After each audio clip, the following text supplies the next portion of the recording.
Sa episode na to, pag-uusapan natin ang isang issue na paulot-ulot na kinakalat ng mga Duterte sa social media laban sa akin. Ang back channel issue sa West Philippine Sea. Marami silang versions nito. Binenta ko raw ang Scarborough o kaya ang Spratly sa China. Ano raw ang ginawa ko sa 16 secret meetings with China? At nag-tridor daw ako sa interest ng bayan sa pagiging back channel negotiator ko. Nakilang interview na ako sa radyo at TV at ilang post na rin sa Facebook since 2012. Kakapaliwanag nito pero sadyang kinakalat pa rin ang fake news na ito. Kaya para sa kaalaman ng lahat, ito po ang katotohanan. Noong April 2012, nagkaroon ng standoff sa Panatag Shoal o kilala rin sa pangalang Scarborough Shoal. Bunga ito ng paghuli ng isang Philippine Navy ship sa mga Chinese fishermen sa loob ng Scarborough. Biglang sumaklolo ang dose-dosenang Chinese Coast Guard ships at pinalibutan ang shoal. Ilang linggong uminit ang sitwasyon doon hanggang sa umabot sa 80 to 100 Chinese ships of different sizes ang nasa loob at labas ng Scarborough.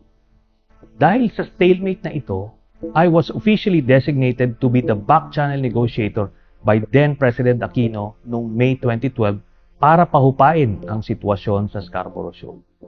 Just to be clear, ang pagiging back channel negotiator ay isang foreign policy tool ng isang bansa para malutas ang mga problemang hindi kayang malutas ng formal or front channel ng DFA. Hindi po ito illegal. Linawin din natin, ang Scarborough Shoal ay nasa karagatan ng Zambales. Iba po ito sa Kalayaan Island Group o Spratlys na nasa bandang Palawan naman. Scarborough lang po ang covered ng authority ko as back channel negotiator at hindi kasama ang Spratlys. My mission was to de-escalate o pahupay ng tensyon at mabawasan ang mga Chinese ships in Scarborough Shoal. Hindi po covered at hindi pinag-usapan ang issue ng sovereignty kasi maliwanag na atin ang Scarborough Shoal. Ang pagiging back channel negotiator ay para lang messenger kung saan ihahatid mo ang mensahe ng presidente sa mga kausap mong negotiator. Tapos, ihahatid mo naman pabalik ang mensahe nila sa presidente. Walang labis, walang kulang. Hindi ka makakadiskarte ng sarili mo kasi nasa presidente pa rin ang final approval. Nakatulong din na bilang dating Navy officer ako, madalas kami nagpapatrolya dyan sa Scarborough at nakakahuli ng mga Chinese ships. Kaya pamilyar ako sa hugis ng shoal at sa area na pinag-uusapan. The negotiations lasted for about 3 months, 14 meetings lahat-lahat. 7 ang ginawa rito sa Manila at 7 naman ang ginawa sa China. Hindi po 16 trips gaya ng sabi ni Enrile. Again, hindi ito bawal kasi negotiations nga, di ba? Kaya dapat talaga mag-meeting. Kahit umabot pa yan sa 100 meetings, hanggang malutas ang crisis, legal pa rin yun. Anyway, nang matapos ang back channel negotiations, napahupa ang tensyon at na-reduce ang number of Chinese ships in Scarborough. From 80 to 100 ships nung simula, naging 3 barko na lang at nasa labas na ng shoal. Kumpirmado ito ng ating Philippine Navy at Coast Guard at pwede rin i-check muli ng ating media kung nagsasabi ako ng totoo.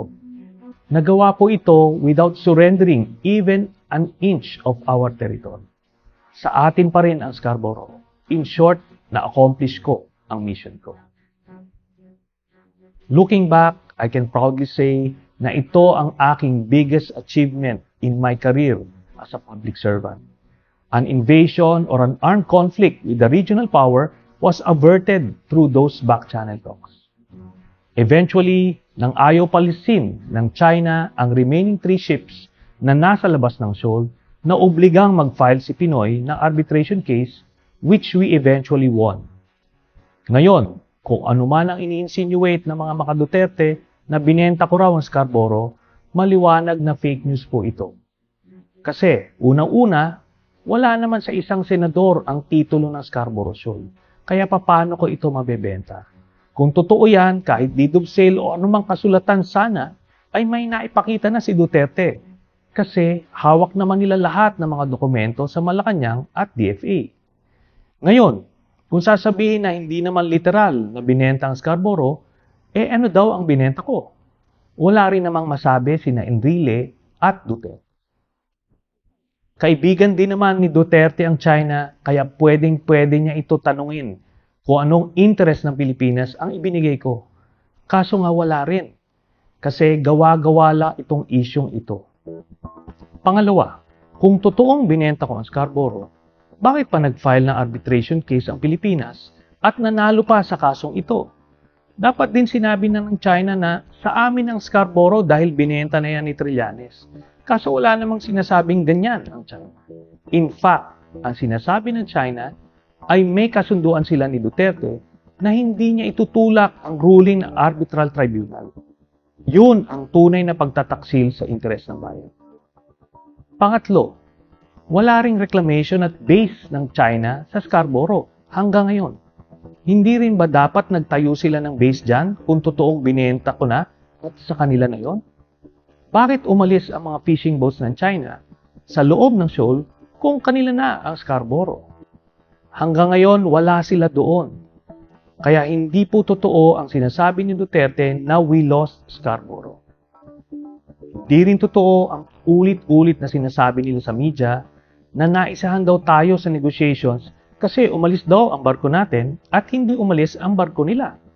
Paano tayo naisahan kung umalis nga 80 to 100 ships ng China bunga ng back channel negotiations? Ngayon, kung hindi raw makapangisda ang mga fishermen natin doon dahil daw sa naiwang 3 Chinese Coast Guard ships na nasa labas naman ng shoal, bakit hindi utusan ni Duterte yung Philippine Navy or Coast Guard para alalayan ang mga mangingisda? Sino at ano ang pumipigil kay Duterte na gawin ito? Finally, para lang maliwanag, noong 2017, the Ombudsman dismissed the case na final ng mga kaalyado ni Duterte, accusing me na binenta ko raw ang Scarborough sa China. Paano naman hindi i-dismiss ang kaso? Ang ebidensya lang na prinisenta nila ay ang mga kasinungalingan nila Duterte at Enrile. Ayon sa desisyon ng Ombudsman, there is no probable cause for treason, there is no probable cause for espionage. In short, naniwala sila Duterte sa sarili nilang fake news. Kaya ayun, case dismissed. Idagdag ko lang po na ako ang principal author ng RA 9522 o ang Philippine Baseline Law na nag-establish ng ating internationally recognized legal claim over Scarborough at ang Kalayaan Island Group, kaya malabo talaga ang akusasyon nila. Ano naman daw ang Brady Notes na binasa ni Enrile noong 2012 sa Senate? Noong May 17, 2021, humarap si Enrile sa buong bansa sa imbitasyon ni Duterte para isiwalat daw ang nalalaman niya ukol sa issue. Pagkakataon na rin niya yon na ilabas ang Brady Notes na binasa niya noon, pero wala siyang naipakita kahit nagabuhok na ebidensya. Puro intriga lang ang kanyang sinabi.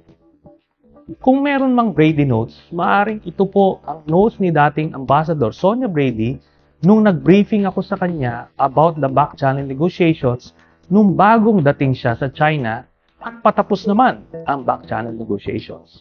Para maliwanag, kami lang ni Ambassador Brady ang nag-uusap sa loob ng Philippine Embassy at walang kaharap na Chinese officials during my briefing. Meron lang isang staff niya at isang staff ko na nandoon. Yun ang kaisa-isang beses ko na nakausap si Ambassador Brady. Kailangan kong magbigay ng briefing kay Ambassador Brady kasi nga wala siya sa kahit anumang back channel meetings ko. Late July or early August 2012 lang siya unang pumunta sa China after niyang ma-appoint bilang ambassador doon. Samantalang ang back channel talks naman ay nangyari from May to July 2012. In short, wala akong na-bypass kasi nga walang ambassador sa China noong mga panahon na yon, taliwas sa sinasabi ni Enrile.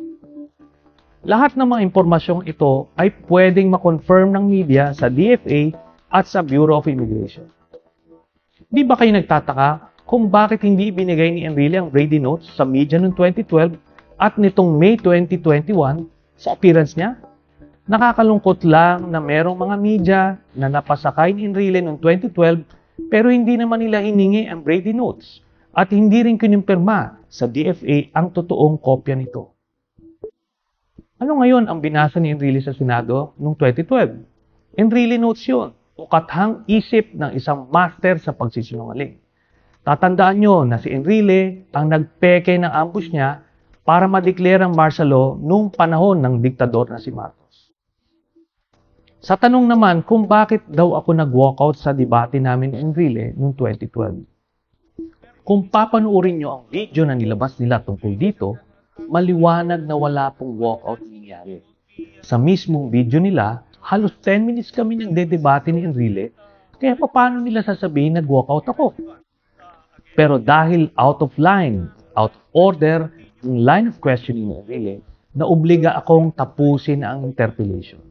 Kasi ang subject ng privilege speech ko, that time, ay tungkol sa pagkontra ko sa plano nila Enrile na hatiin ang probinsyang Camarines Sur habang tungkol sa back channel talks naman ang mga tanong niya. Ayon sa basic rules of parliament, bawal ang ganon. Dapat ang interpellation ay tungkol lamang sa subject ng privilege speech. In short, it was already an irregular proceeding and I had to stop it.